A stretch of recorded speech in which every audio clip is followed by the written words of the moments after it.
Merci de suivre les programmes de Prestige TV pour vous informer. Mesdames, Mademoiselles, Messieurs, bonsoir et bienvenue dans ce journal des faits saillants de la semaine que nous démarrons avec le président du Conseil économique, social et environnemental, par ailleurs président du parti Rewmi, Idrissa Seck, a prié ce lundi l'Aïd el-Fitr à la grande mosquée de Moussanté de Thiès. Idrissa Seck était accompagné d'une forte délégation dont le ministre Yankoba Diattara. Après la prière des 2 rakas, le président Idrissa Seck a fait face à la presse après avoir magnifié le sermon de l'imam de la grande mosquée de Moussanté. Il est revenu sur les raisons qui lui ont poussé à rejoindre le président Macky Sall. Idrissa Seck, que je vous propose de suivre, il est au micro de Mamadou Saturne Dione. De la République pour faire face ensemble aux innombrables crises qui s'apprêtaient à assaillir le pays en provenance du reste du monde. La Covid, la crise financière, aujourd'hui la guerre en Ukraine. Naturellement, la tentation la plus facile pour l'opposant est de dire s'il y a difficulté, il y a augmentation du mécontentement, donc c'est peut-être une opportunité pour créer le chaos, faire tomber le régime et en profiter. Mais ce n'était pas mon option. Mon option était d'abord de veiller à ce que le pays reste stable, à ce que la paix règne, à ce que la concorde nationale existe et à ce que les mécanismes démocratiques ne soient pas compromis. Ailleurs où les oppositions ont pu choisir d'autres voies, nous avons constaté les dégâts. Vous savez, le régime est tombé en Guinée, il est tombé au Mali, il est tombé à la faveur de toutes ces difficultés au Burkina Faso. Mais ce n'est pas l'opposition qui est arrivée au pouvoir. C'était des coups d'État. Nous ne souhaitons pas ça pour le Sénégal. Donc, nous sommes très réceptifs au discours de l'imam sur la paix, la stabilité, la concorde. La compétition au niveau des idées ne doit pas entraîner l'invective. Et pire encore quand ça touche à l'ethnie, à la religion, au tariqa, etc., qui sont des domaines extrêmement sensibles.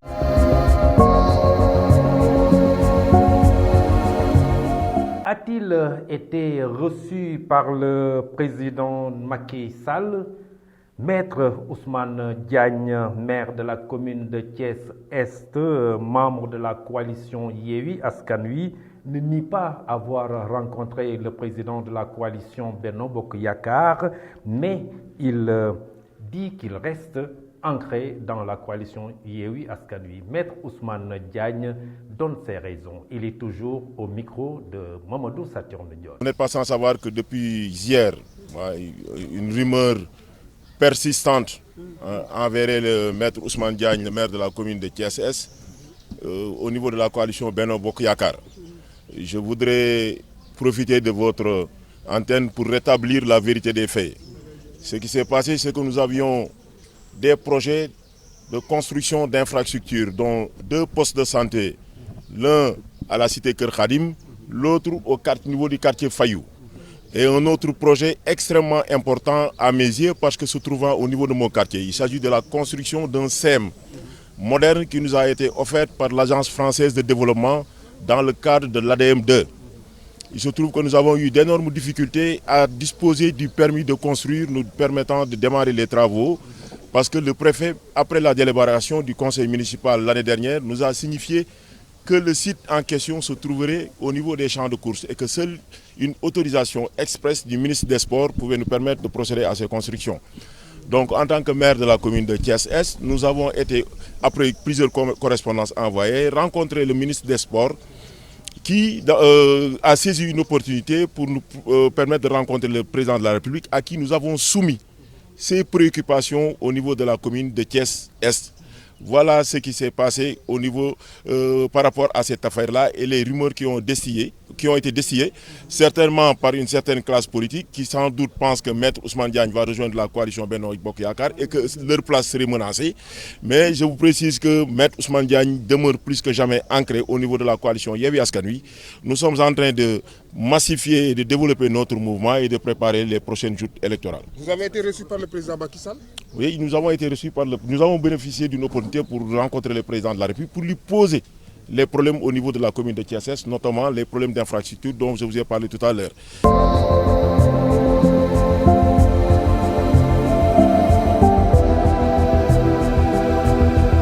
Journée de nettoiement dénommée Bessou Setal est lancée ce samedi ici même à Thiès en présence du ministre de l'Habitat et de l'Hygiène publique Abdoulaye Seydou Sow. Le maire de la ville de Thiès, venu assister à cette activité, déplore selon lui la politique politicienne qui encadre cette journée. Le docteur Babacar Diop que nous suivons au micro de Ahmadou Bambali. Je voudrais en tant que maire de la ville de Thiès féliciter le gouvernement du Sénégal et le ministre de cette belle initiative. Bessou Setal est une très belle initiative qui doit être soutenue, qui mérite d'être soutenue. Mais je pense que une telle initiative mérite d'être mieux encadrée. Et je l'ai dit aux agents de l'UCG que j'ai reçus avant-hier. Et je pense qu'il nous faut sortir d'une certaine culture.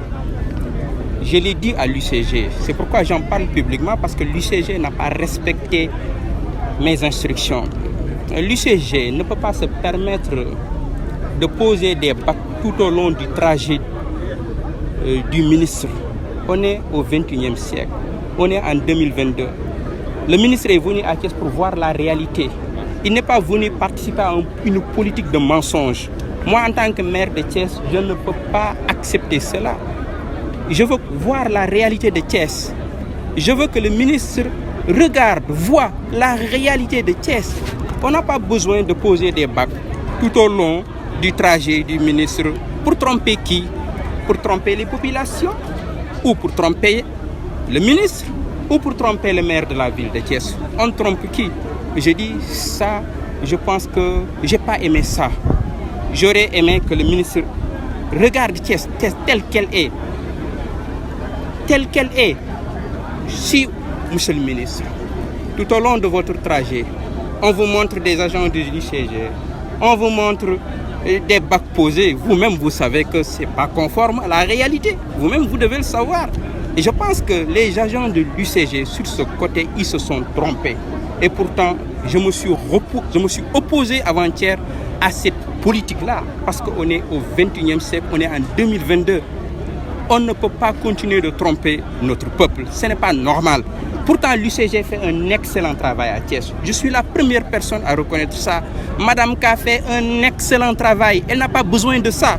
L'UCG n'a pas besoin de ça. C'est notre premier partenaire que nous soutenons. L'honorable député Abdou Mbow de l'APR salue l'initiative et magnifie la journée de nettoiement Bessou Setal.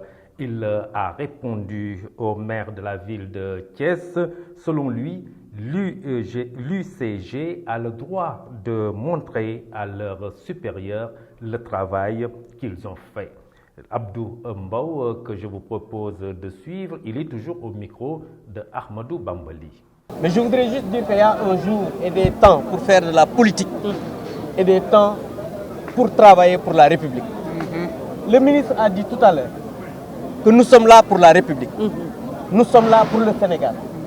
Parce que vous ne pouvez pas dire qui fait partie de quel clan et qui fait partie de l'autre, qui fait partie de quel parti et qui fait partie de l'autre. Le ministre Abdoulaye Seydou Sow, quand il est venu à Thiès, aujourd'hui nous savons que les maires qui sont ici au niveau de la ville de Thiès sont de l'opposition. Mais vous ne pouvez pas comprendre qui est de l'opposition ou qui est du pouvoir. Parce qu'il a eu à informer avec le gouverneur de la région, tous les maires, tous les responsables pour qu'ensemble, parce que le maire a dit tout à l'heure, les agents du FERA. Mais je voudrais ici dire que quand des agents qui sont dans une localité travaillent, font un travail extraordinaire, comme l'ICG le fait, quand le ministre le vient, ils ont le droit de montrer le travail qu'ils ont fait à leurs supérieurs. Et c'est ce qu'ils ont fait.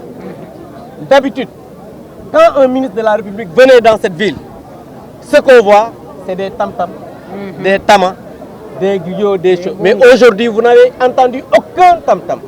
Vous n'avez écouté aucune musique. Mais cela parce que le président Macky Sall a instruit son gouvernement de travailler, a instruit son gouvernement d'être moins, de ne pas être arrogant, a instruit son gouvernement de ne pas verser dans le folklore. Donc aujourd'hui, monsieur le ministre, nous vous félicitons, nous vous encourageons. Voilà maintenant plus de 3 mois après leur installation, que pensent les citoyens des nouveaux maires? C'est la question qu'on s'est posée. Je vous propose de suivre leur réaction à travers ce reportage signé Aram Paye, Adi Aram Sek. Depuis les élections locales dans le département de Thiès, la population thiessoise attend jusqu'à présent la réaction des nouveaux maires dans leur commune. Ce citoyen nous donne son avis sur cette affaire.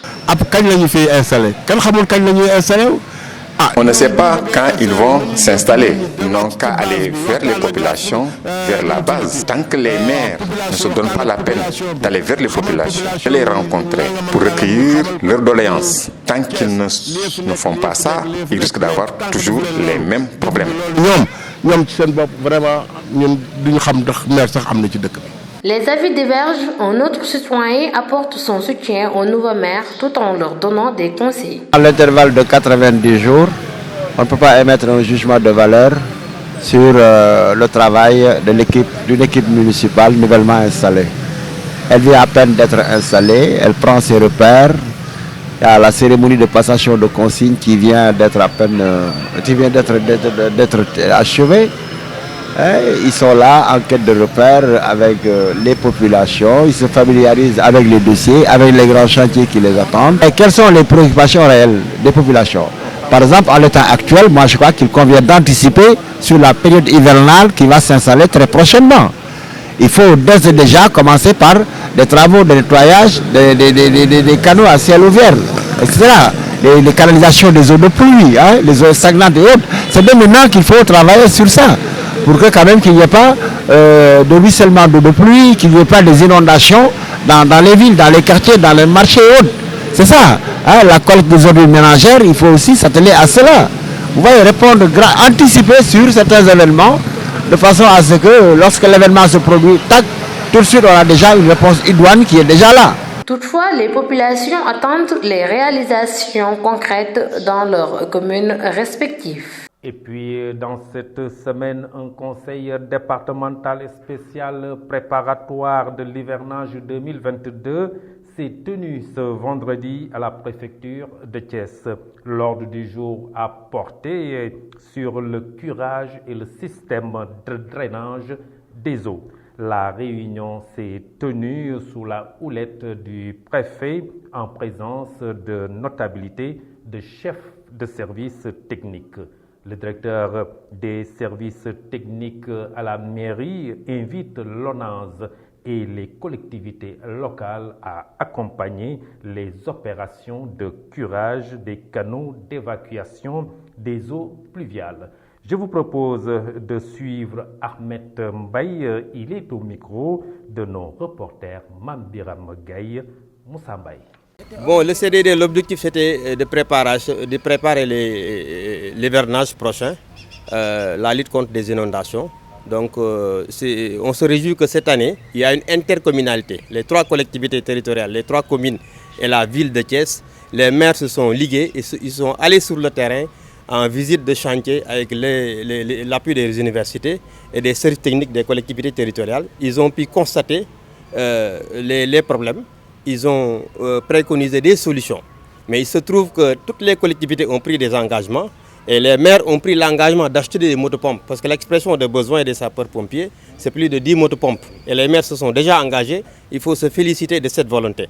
Maintenant, il faut dire que malgré qu'il y ait une volonté affichée des collectivités territoriales, le curage demande des moyens lourds. Par exemple, sur l'avenue Léopold Senghor et ce qui tout autour de la place de France et l'exutoire du canal de Kermam-Elhadj, ça demande des moyens lourds.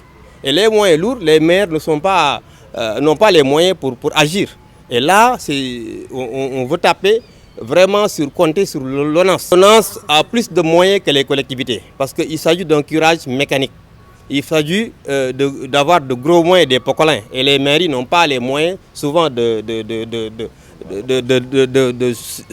soutenir la location de pocolins pendant plusieurs jours ou semaines.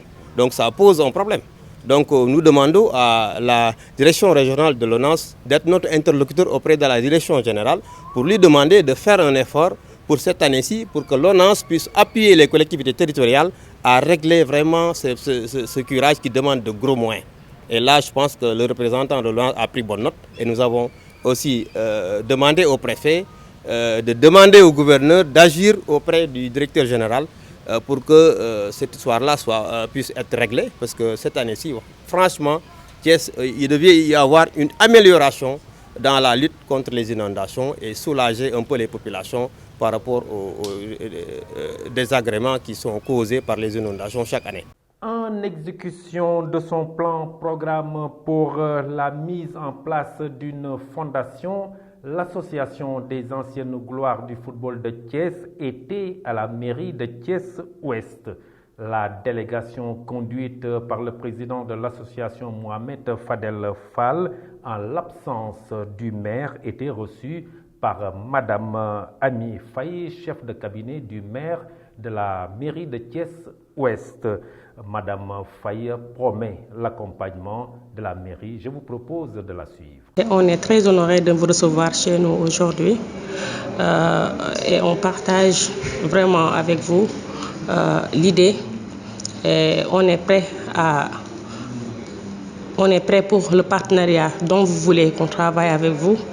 Vraiment, nous, on est contents et on compte bien travailler avec vous. Comme je viens de le dire, vraiment, les propos, c'était vraiment intéressant.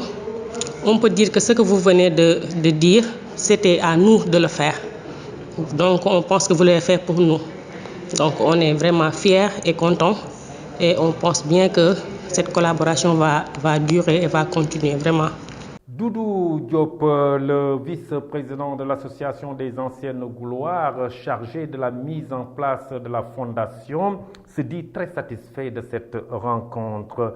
À côté du maire, il dit que la mairie de Thiès-Ouest a bien accueilli le projet.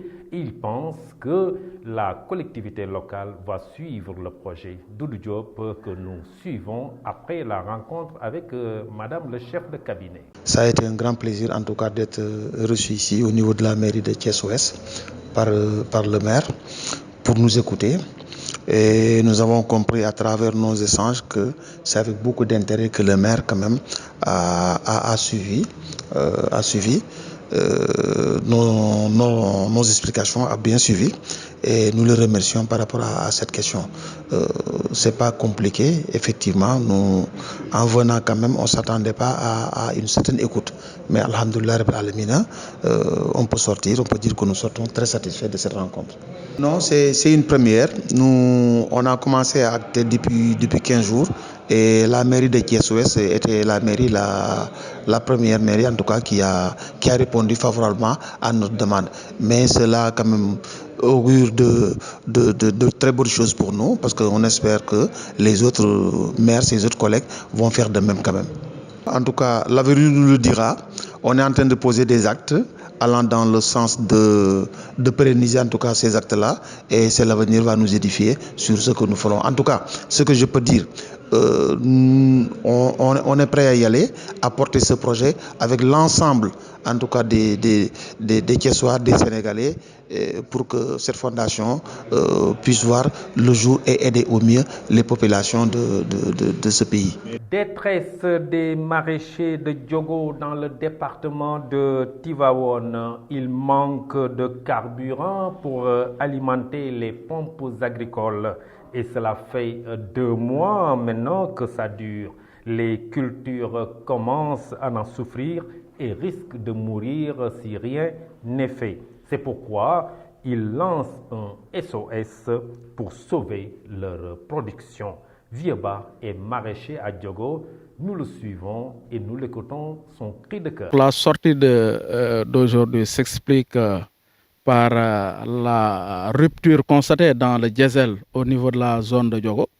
Il a été constaté donc depuis presque 2 mois. Les GIE donc détenteurs des quotas diesel souffrent énormément de cette rupture. Et vous n'êtes pas sans savoir que c'est eux qui alimentent donc les pompes agricoles. Et si ces pompes sont à sec au niveau de la source diesel, alors évidemment les cultures périssent et bien entendu vont disparaître définitivement. Et vraiment, c'est une alerte, c'est une invite à l'État pour que l'État également prenne ses responsabilités et qu'il vraiment prenne au sérieux le monde agricole. On ne peut pas comprendre aujourd'hui que les paysans du littoral, les paysans de la zone des Niayes ne puissent pas aujourd'hui disposer de subventions, non seulement au niveau des entrants, mais également, ils ne disposent pas également d'engrais. Vous avez constaté que depuis un certain temps, l'engrais manque au niveau local.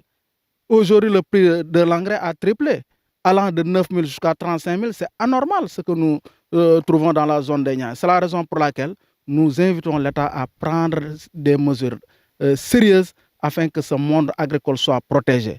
Parce que la protection est nécessaire parce que vous n'êtes pas sans savoir que si le diesel n'est pas disponible, la conséquence directe, c'est la disparition des produits agricoles. Et cette disparition a des conséquences telles que le taux de chômage. Vous n'êtes pas sans voir que c'est un secteur qui résorbe pas mal de jeunes et par conséquent, ces jeunes ont besoin de travail et il appartenait à l'État de leur trouver de travail.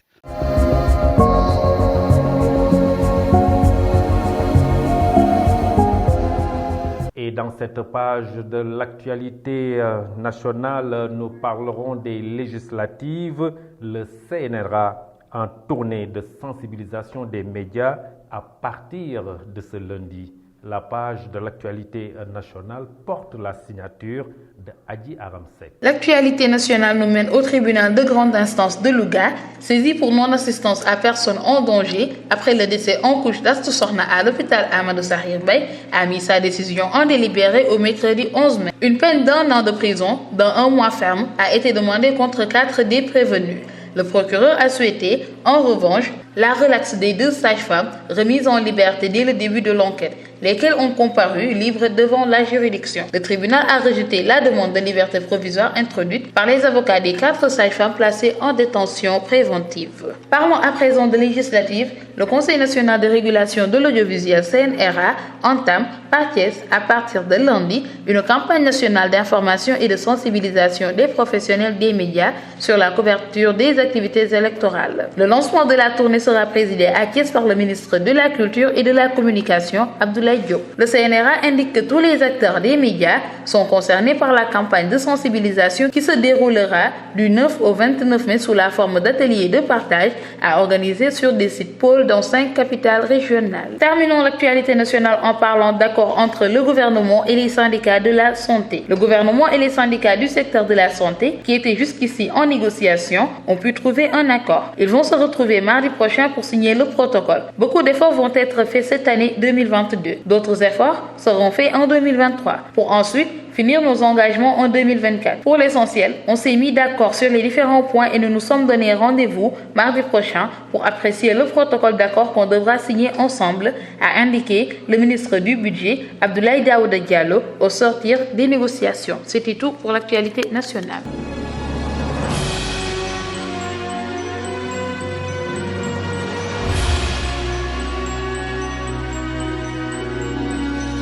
Et sur l'international, nous parlerons de l'OMS qui près de 15 millions de décès supplémentaires associés à la pandémie de la COVID-19 en 2020 et 2021. C'est un bilan succès. La page de l'actualité internationale, c'est avec Maïsis. Sur le plan international, l'insécurité alimentaire aiguë atteint de nouveaux records, préviennent l'Organisation des Nations Unies et des partenaires. Le nombre de personnes confrontées à une insécurité alimentaire aiguë et nécessitant une aide alimentaire vitale et un soutien aux moyens de subsistance continue d'augmenter à un rythme alarmant, prévient un rapport publié mercredi par le Réseau mondial contre les crises alimentaires GNAFC. Le document révèle qu'en 2021, près de 193 millions de personnes dans 53 pays du territoire du monde ont connu une insécurité alimentaire aiguë à des niveaux de crise au pire. Cela représente une augmentation de près de 40 millions de personnes par rapport aux chiffres déjà records de 2020. Réunion des pays d'Afrique de l'Ouest pour lutter contre l'insécurité. C'est ainsi que les chefs d'état-major des pays de la communauté des États de l'Afrique de l'Ouest, CEDEAO, ont débuté ce jeudi au Ghana une réunion de 2 jours visant à renforcer la coopération militaire dans la région en proie à une insécurité croissante. Le Mali, le Burkina Faso et le Niger sont aux prises avec des insurrections djihadistes et les États voisins tels que le Ghana, le Bénin et la Côte d'Ivoire s'inquiètent des débordements à leurs frontières. Près de 15 millions de décès supplémentaires associés à la pandémie Covid-19 en 2020 et 2021. C'est ainsi que de nouvelles estimations de l'Organisation mondiale de la santé OMS montrent que le nombre total de décès associés directement ou indirectement à la pandémie de Covid-19, qualifié de surmortalité entre le 1er janvier 2020 et le 30 décembre 2021 était d'environ 14 900 000 décès.